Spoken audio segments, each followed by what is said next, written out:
ఎడారి మధ్యలో ముందే తవ్విన గుంతలో స్నైపర్ తో కదలకుండా పడుకున్న 12 గంటల తర్వాత పైసలతో ఉన్న సెక్యూరిటీ ట్రక్ వచ్చింది. రోడ్డు పైన ఉన్న ఇసుక తిప్పను చూసి ఇద్దరు గార్డులు అలర్ట్ అయ్యారు. కెమెరాతో చుట్టూ చెక్ చేశారు, కానీ ఏమీ దొరకలేదు. దెబ్బకి డ్రైవర్ గేర్ మార్చి స్పీడ్ గా దాటబోయాడు. కానీ అంతలోనే ట్రక్ టైర్లు ఇసుకలో జామ్ అయిపోయాయి. ఎంత లాగినా ట్రక్ ఒక్క అడుగు కూడా కదలలేదు. కరెక్ట్ టైం చూసి స్నైపర్ తో టైర్ ని పేల్చేశా. పెద్ద సౌండ్ తో ఒక్కసారిగా టైర్ బ్లాస్ట్ అయింది. గార్డులు వెంటనే ఇసుక వైపు ఫైరింగ్ తో దంచి కొట్టడం స్టార్ట్ చేశారు. తోడు దొంగ అక్కడే దూసుకొచ్చి ఫ్లేమ్ థ్రోవర్ తో ట్రక్ ని నిప్పు పెట్టాడు.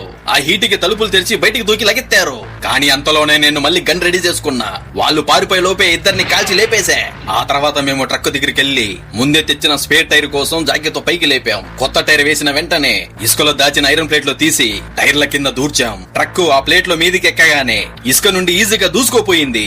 ఆ ప్లేట్ లో చూపించిన రూట్ లోనే ముందే తవ్విన అండర్ గ్రౌండ్ బంకర్ లోకి ట్రక్ లాగేశాం. ట్రక్ లోపలికి వెళ్ళగానే పై ప్లేట్ లో వేసి ఆ ఎంట్రన్స్ మొత్తం ఇసుకతో కప్పేశాం. కొద్దిసేపటి హెలికాప్టర్ వచ్చి గాలితో ఇసుకను చుట్టూ చల్లి నేలంతా నేచురల్ గా మార్చేసింది. ఇప్పుడు అక్కడ అసలు ఏమి జరగనట్టు క్లీన్ గా ఉంది. కొద్దిసేపటికే కాకిలు భారీగా వచ్చి చుట్టుపక్కల వెతకడం స్టార్ట్ చేశారు. కానీ 3 రోజులు వెతికినా ఒక క్లూ కూడా దొరకలేదు. ట్రక్ వాళ్ళ కాళ్ళ కింద ఇసుకలో ఉందనే తాటు కూడా రాలేదు. ట్రక్ లాక్ తీయడానికి ట్రై చేశాం, కానీ గట్టి ఐరన్ బాడీ వల్ల బయట నుండి అసలు ఓపెన్ కాలేదు. అప్పుడే ఇంకో గార్డు బతికే ఉన్నాడని డౌట్ వచ్చింది. వాడిని బయటకు లాగడానికి మాస్కులు వేసి ట్రక్ లోకి దట్టమైన పొగ పంపడం స్టార్ట్ చేశాం. పొగ మొత్తం కుమ్మేయడంతో లోపలున్నోడికి ఊపిరాడక డోర్ తెరిచి బయటకు రావాల్సి వచ్చింది. వాడు బయట అడుగు పెట్టగానే దాక్కున్న మేము కాల్చి లేపేశాం. డోర్ చెక్ చేస్తే రెండో గార్డు కూడా ముందే జరిగిన కాల్పులో చచ్చిపోయి ఉన్నాడు.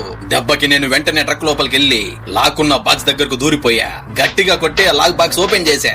అందులో నోట్ల కట్టలతో పాటు కుప్పలు కుప్పలుగా గోల్డ్ బిస్కెట్లు ఉన్నాయి. ఆ సెకండ్ లోనే నేను 100 కోట్ల ఆస్తికి ఓనర్ కావడానికి చాలా దగ్గరకు వచ్చా.